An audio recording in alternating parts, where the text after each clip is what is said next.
Hello बच्चों, I am Rashmi your maths teacher. तो इस वीडियो में आज हम सॉल्व करने जा रहे हैं हमारे क्लास 12th का सैम्पल क्वेश्चन पेपर, जो कि ईयर हमारा 22-23 के एग्जाम के लिए इम्पॉर्टेंट है। जब आप आपका स्कूल में आपका प्री बोर्ड होंगे तो मोस्टली स्कूल में आपको यही पेपर वहाँ पर दिया जाता है। तो सेक्शन ए यहाँ पे देखते हैं। सेक्शन ए हमारा मल्टीपल चॉइस का क्वेश्चन है। इसमें वो टोटल 20 क्वेश्चन है। सारे क्वेश्चन 1 मार्क हैं। तो पहला क्वेश्चन जो है वो आपका मैट्रिक्स चैप्टर से है। तो ये आपको यहाँ पे क्या कह रहा है, अगर आपने मेरे इंट्रोडक्शन बहुत अच्छे से पढ़े हैं तो आपको ये आंसर पता होगा, क्योंकि ये इंट्रोडक्शन में मैंने आपको समझाया है। तो if A equal to A I J is a skew symmetric matrix of order N, then इन चारों ऑप्शन में से आपका क्या चीज यहाँ पर, कौन सा ऑप्शन यहाँ पे राइट है। तो अगर आपने अच्छे से पढ़ा हो तो आपको पता है कि लेट हमें कोई भी एक मैट्रिक्स यहाँ पे दी हुई है और अगर हम उसका ट्रांसपोज निकालते हैं, ट्रांसपोज निकालने का मतलब क्या होता है, रोज को कॉलम में या कॉलम को रोज में लिखना। अगर उसका ट्रांसपोज करके हमने एक और मैट्रिक्स जो बनाई है वो दोनों अगर आपस में इक्वल हो जाती है तो ये हमारी सिमेट्रिक मैट्रिक्स होती है। बट अगर आपने ये जो मैट्रिक्स है इसका ट्रांसपोज निकाला और वो इसके नेगेटिव के इक्वल होती है तो ये हमारी क्या होती है, स्क्यू सिमेट्रिक मैट्रिक्स होती है। मतलब अगर इसका एलिमेंट A11 है तो वो इसका -A11 के इक्वल होगा। ठीक है, इसमें फर्स्ट एलिमेंट अगर 1 है तो इसका यहाँ पे क्या होगा, माइनस का 1 होगा, इस तरह से। तो यहाँ पे अब क्या होगा, इसी को हम यहाँ पे लेके चलते हैं। तो इसमें एक एलिमेंट लेते हैं, लेट के हमने यहाँ पे ए आई जे ले लिया तो ट्रांसपोज में आपका क्या हो जाता है, यही ए जे आई बन जाता है। ठीक है, तो ए अगर 1 2 है तो इसका 2 1 हो जाएगा, इस ट्रांसपोज में वो 2 1 प्लेस के ऊपर चला जाएगा। तो ये अच्छा फिर गलत लिख दिया, ए जे आई होगा, है ना, यहाँ पे ए जे आई यहाँ पर होगा। ठीक है, बट जैसे मैंने एग्जांपल लिया कि A21 जो है वो -A12 के यहाँ पे इक्वल इसमें हो जाएगा। बट अगर हम यहाँ पे डायगोनल एलिमेंट की बात करें, मान लो A11 है, A22 है, A33 है, इनकी अगर हम बात यहाँ पे करते हैं तो इसका मतलब यहाँ पे क्या हो गया कि हियर I इक्वल टू आपका क्या हो गया, J हो गया। तो I इक्वल टू J का मतलब यहाँ पे क्या हो गया, ये I हो गया। मैंने I की जगह J की जगह मैं I रख रही, तो J की जगह I रख दिया और ये भी माइनस का I हो गया। अब इसको उधर शिफ्ट करो तो A और ये भी उधर गया तो माइनस का प्लस क्या हो जाएगा, A हो जाएगा। इक्वल में क्या हो जाएगा, 0। तो this implies 2 of A equal to क्या हो गया, 0। ये भी इधर चला जाएगा तो A इक्वल टू 0 हो जाएगा। तो इसका मतलब यहाँ पे क्या होगा, अगर I इक्वल टू आपका J हो जाता है तो हमें यहाँ पे एलिमेंट्स क्या मिलेंगे, डायगोनल पे 0 मिलेंगे। स्क्यू सिमेट्रिक मैट्रिक्स की डेफिनेशन में भी यही लिखा था। अगर आप यहाँ बुक में देखोगे तो ये डेफिनेशन में सेम यहाँ पे लिखा हुआ, देखो डेफिनेशन है। अब सब कुछ बुक में से ही आने वाला है कि skew symmetric matrix if A transpose equal to -A या A इक्वल टू माइनस का A ट्रांसपोज, तो that is AJ equal to minus का AIJ होता है। बट अगर हम I equal to J put कर दें, ये दोनों आपस में सेम है यहाँ पे, तो सॉल्व करोगे तो AIJ इक्वल टू 0 होगा फॉर ऑल आईज, मतलब जब I इक्वल टू J हो। तो इसका मतलब आपका ऑप्शन कौन सा राइट है यहाँ पे, ऑप्शन सी आपका यहाँ पर राइट है। समझ में आ गया। चलो अब नेक्स्ट क्वेश्चन देखते हैं।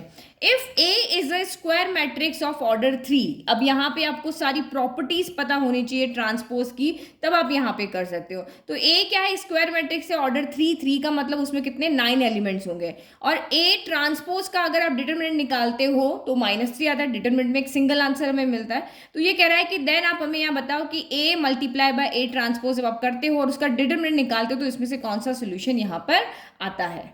तो देखो इस वाले क्वेश्चन के लिए हमें पता है, क्योंकि हमें determinant of A multiply by A transpose निकालना है, तो ये फॉर्मूला हमें पता है कि डिटरमिनेंट ऑफ ए भी जो होता है वो determinant of A into determinant of B होता है। मतलब डिटरमिनेंट दोनों के पास अलग अलग यहाँ पे जा सकता है। और हमें एक चीज यहाँ पे और पता है कि डिटरमिनेंट ऑफ ए जो होता है वो डिटरमिनेंट ऑफ ए ट्रांसपोज के भी इक्वल होता है, क्योंकि सिमेट्रिक मैट्रिक्स में दोनों मैट्रिक्स आपकी सेम होती है, सेम है तो दोनों के ट्रांसपोज भी क्या होंगे, इक्वल होंगे।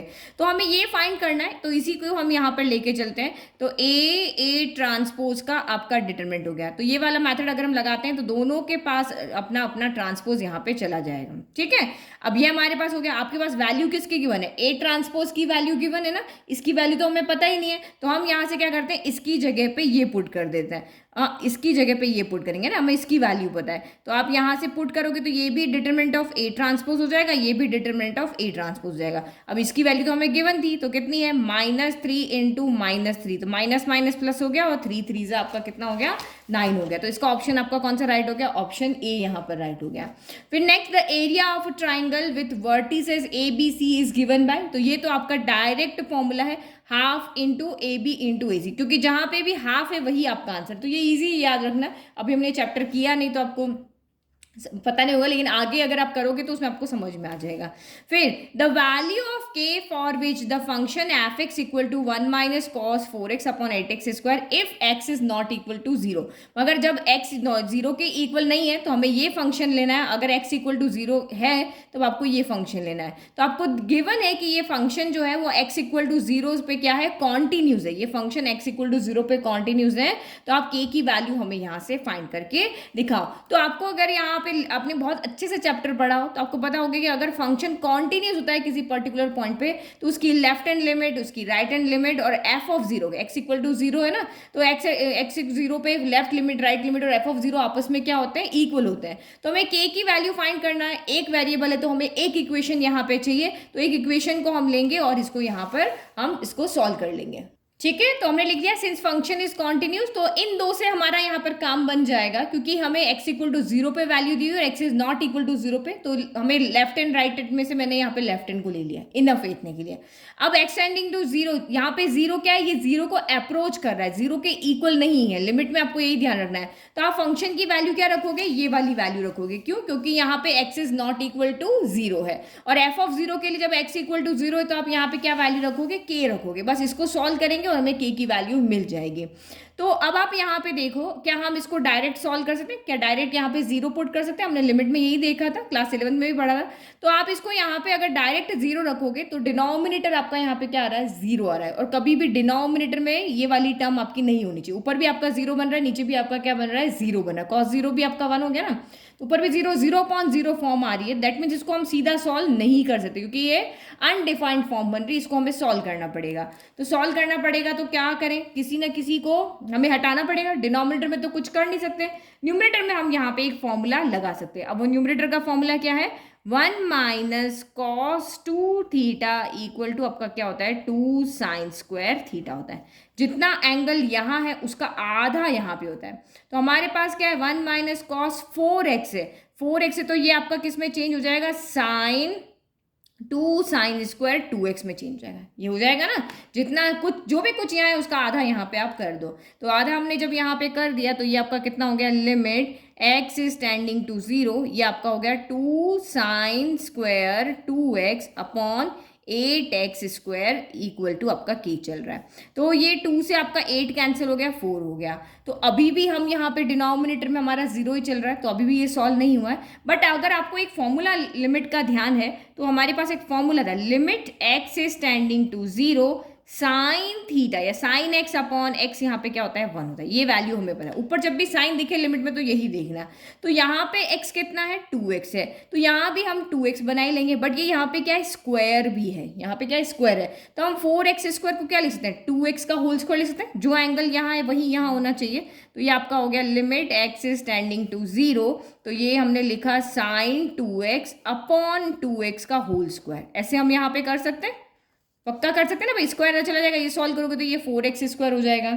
अब यहाँ पे क्या करें, लिमिट इसके साथ होनी चाहिए। तो लिमिट क्या होता है, पूरे का स्क्वायर है तो हम इस स्क्वायर को इस तरह से भी लगा सकते, कोई फर्क नहीं पड़ रहा है इसमें, लिमिट लगाने में कोई फर्क यहाँ पर नहीं पड़ रहा। तो ये हो गया साइन 2x अपॉन 2x, ये होल स्क्वायर इक्वल टू आपका k हो गया। तो अब इसकी वैल्यू कितनी हो गई, अच्छा अभी limit x is tending to 0 है, 2x नहीं है, तो x अगर 0 की तरफ टेंड कर रहा है तो 2x भी 0 की तरफ ही टेंड करेगा। तो इसका मतलब अब ये हमारा सब बराबर हो गया, तो इसका मतलब ये वैल्यू कितनी आ गई, 1 का स्क्वायर। तो यानी कि इसको हमने जब सॉल्व किया तो k कितना आ गया, यहाँ से आपका 1 आ गया। तो देखो k की वैल्यू यहाँ पे कहाँ पर है, 1, तो हमारी k की वैल्यू ये रही। तो इसका मतलब हमारा कौन सा ऑप्शन राइट है, यहाँ पे सी ऑप्शन राइट है।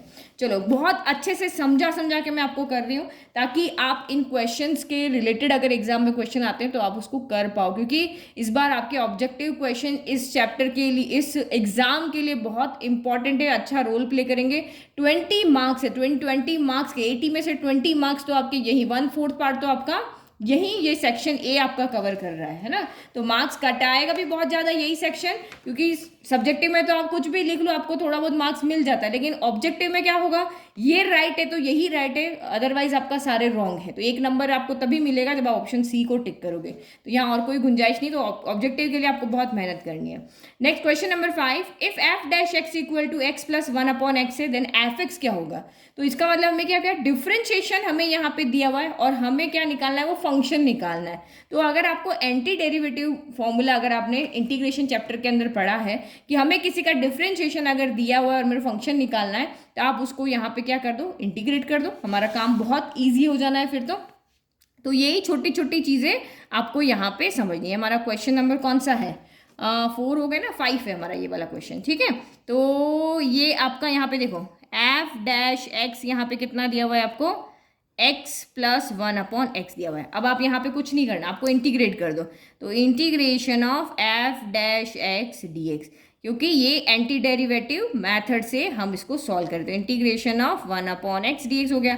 अब एफ डैश एक्स का इंटीग्रेशन करोगे तो ये आपका क्या बन जाएगा, एफ एक्स बन जाएगा। इंटीग्रेशन ऑफ एक्स क्या होता है, तो एक्स स्क्वायर बाय 2 होता है। इंटीग्रेशन ऑफ 1/x क्या होता है, तो लॉग मॉड्यूलस ऑफ एक्स और प्लस सी आता है। तो ये फंक्शन, ये आपको जहां भी आंसर दिख रहा है उसको आप टिक कर दो, तो X square by 2 log modulus X plus C, यानी ऑप्शन बी आपका यहाँ पर क्या है, राइट है, ठीक है। चलो क्वेश्चन 6 देखते हैं।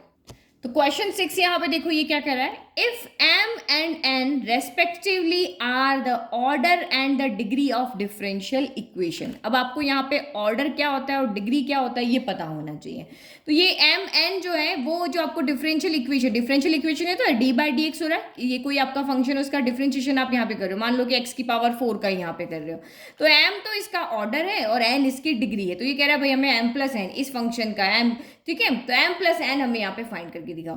तो m का मतलब क्या होता है कि हाईएस्ट ऑर्डर डेरिवेटिव, कि इसमें से जो भी हाईएस्ट ऑर्डर का डेरिवेटिव होगा वो तो आपका m होगा, और डिग्री का मतलब क्या होता है कि जो भी हाईएस्ट ऑर्डर डेरिवेटिव है उसकी पावर, ठीक है। जैसे आपका यहाँ पे d3y/dx3 आ जाता है, तो वो आपका यहाँ पर क्या होगा, ऑर्डर होगा। लेकिन अगर आपका d3y/dx2 की होल पावर यहाँ पे अगर 5 होगी तो 5 आपकी यहाँ पे क्या होगी, डिग्री होगी। क्वेश्चन सॉल्व करें तब आप समझोगे।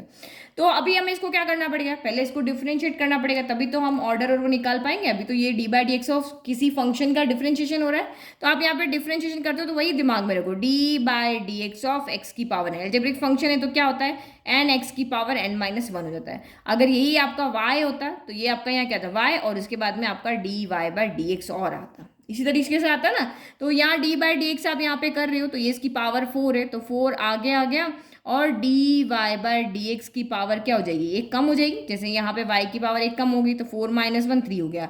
अभी ये सिंपल है कि x तो है नहीं, ये जैसे यहाँ पे y था तो सेम यहाँ पे है नहीं, तो इसका फिर से डिफरेंशिएशन आप यहाँ पे करोगे, तो d by d x of d y by d x क्या हो जाएगा, तो d2y अपॉन कितना हो जाएगा, dx2, और इक्वल में आपका 0 ही रहेगा। तो ऑर्डर मैंने आपको बता ही दिया, ऑर्डर यहाँ पे क्या होता है कि जो भी हाईएस्ट ऑर्डर डेरिवेटिव है वो आपका m है। तो ये तो आपका फर्स्ट ऑर्डर डेरिवेटिव है, ये सेकंड ऑर्डर डेरिवेटिव है, तो ऑर्डर यहाँ पे क्या हो गया, 2। उसी वर्ड से ही समझो, first order derivative, second order derivative, second order तो ऑर्डर m यहाँ पे आपका, यानी कि m इक्वल टू कितना हो गया, 2 हो गया। और डिग्री मतलब इसकी पावर, इसके ऊपर कितनी पावर है, तो इसके ऊपर आपकी जैसे यहाँ पे देख रहे थे तो इसकी पावर कितनी है, 3 है, लेकिन हमारे पास हाईएस्ट ऑर्डर डेरिवेटिव ये है तो इसकी पावर यहाँ पे देखी जाएगी, तो इसकी पावर कितनी है, 1 है, तो ये हमारा यहाँ पर n है, तो इसका मतलब m प्लस n कितना हो गया, 2 + 1 इक्वल टू आपका 3 हो गया। तो इसका आंसर आपका कौन सा राइट है, ऑप्शन सी आपका यहाँ पर राइट है। फिर नेक्स्ट आप यहाँ पे देखो, the solution set of the inequality 3x + 5y is less than 4। तो इनइक्वलिटी चैप्टर आपको ध्यान रखना है, और ये बहुत ईजी क्वेश्चन है। बहुत ईजी क्यों कह रहे हैं, क्योंकि हमें इस इनइक्वलिटी को बस सॉल्व करके देखना। तो ये 11th में भी हमने पढ़ा था। तो इनइक्वलिटी को सॉल्व करने के लिए सबसे पहले हम क्या करते हैं, इसको इक्वल 0 रख लेते हैं। 0 रखने के बाद में हम इसको ग्राफ में ड्रॉ करके देखते हैं। तो ग्राफ में ड्रॉ करना है तो आपको पहले एक टेबल बनानी पड़ेगी, तो मिनिमम 2 वैल्यू इनफ होती है। अगर आपको चेक करना है कि आपका ग्राफ रॉन्ग तो नहीं बन रहा है तो आप 3 वैल्यू यहाँ पे रख सकते हो। तो ये हमारा x हो गया, ये y हो गया। सबसे पहले हम x इक्वल टू यहाँ पे 0 रख लेते हैं, तो ये वाली टर्म 0 हो जाएगी। अच्छा, यहाँ इक्वल में 4 है, ये वाली टर्म आपकी 0 हो जाएगी, तो y कितना हो जाएगा आपका, 4/5 हो जाएगा। तो ये आपका 4/5 हो गया, तो ये 1 से भी आपका कम हो गया है ना, 0.8 समथिंग हो जाएगा। फिर आपने यहाँ पे y इक्वल टू 0 रखा, तो अब ये 0 का, तो x इक्वल टू कितना हो गया, यहाँ पे 4/3 हो गया। तो इसको प्लॉट करके देख लो, रैंडम कोई भी पॉइंट लगा लो। x 0 का होता है y एक्सिस पे, तो मान लिया कि ये x वाला पॉइंट आपका यहाँ है, कौन सा, x 0, और ये 4/5 हो गया। फिर यहाँ पे अगर आप देखोगे तो इसके लिए आपका कितना हो गया, y 0 इस एक्सिस पे होता है, तो ये आपका 4/5 हो गया, ये आपका 0 हो गया। नहीं, एक सेकेंड, हमने y, ये 4/3 है ना, यस, तो ये आपका 4 कितना हो गया, 3 हो गया। ठीक है। तो अब यहाँ पे हम इस लाइन को क्या करते हैं, ड्रॉ कर देते हैं। तो हमें हमेशा जब क्योंकि हमें इक्वल जीरो नहीं, तो हम इसको डॉटेड लाइन में ड्रॉ करते हैं ना। मैंने पूरी एग्जैक्ट लाइन ड्रॉ कर दी, क्योंकि ये पॉइंट अभी इस पे नहीं, क्योंकि इसने कहा ना लेस देन 3 है, तो इसको हमें डॉटेड लाइन में इस तरह से आपको इसको क्या करना पड़ता है, ड्रॉ करना पड़ता है।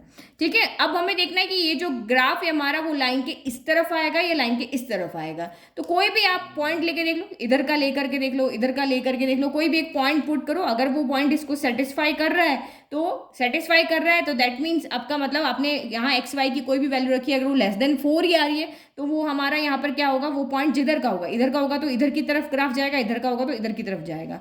तो मैं ये जो ओरिजिन वाला पॉइंट है ना, यहीं पे पुट करके देख लियो। तो यहाँ पे पुट करके देखो, पुट x इक्वल टू 0 और y इक्वल टू 0। ठीक है, तो x equal to 0, y equal to 0 put किया, दोनों क्या हो गए 0, और 0 इज लेस देन 4, ये आपकी लाइन यहाँ पे ट्रू है। तो हमने पॉइंट इधर वाला किया, इसका मतलब ये ग्राफ हमारा किस तरफ बनेगा, इस तरफ यहाँ पर बनेगा।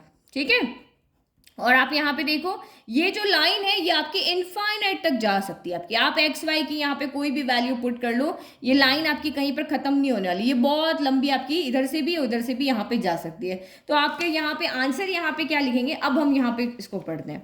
तो an open half plane not containing the origin, तो गलत बात है, ये ओपन हाफ प्लेन, ओपन ही तो है, ये इधर भी जा सकते हैं इधर भी जा सकते हैं, ओपन हाफ प्लेन है, और बट ये ओरिजिन को कंटेन कर रहा है। उसने कहा नहीं कर रहा है, बट ये कंटेन कर रहा है, 0 0 की तरफ ये लाइंस आपकी यहाँ पे इस तरह से जा रही है। फिर नेक्स्ट आपका पॉइंट है an open half plane containing the origin, तो यही हमारा राइट है कि ये ओपन हाफ प्लेन है, यानी कि लाइन हम कितनी बढ़ा सकते हैं, और ये ओरिजिन को कंटेन कर रहा है, तो इसका मतलब इसका ऑप्शन बी राइट है। The whole x y plane not containing the line, the closed half plane, तो क्लोज हमारा है ही नहीं, और ये हमारा होल एक्स वाई प्लेन भी इसके अंदर हमारा नहीं आ रहा, तो ऑप्शन सी आपका है, ऑप्शन बी राइट है।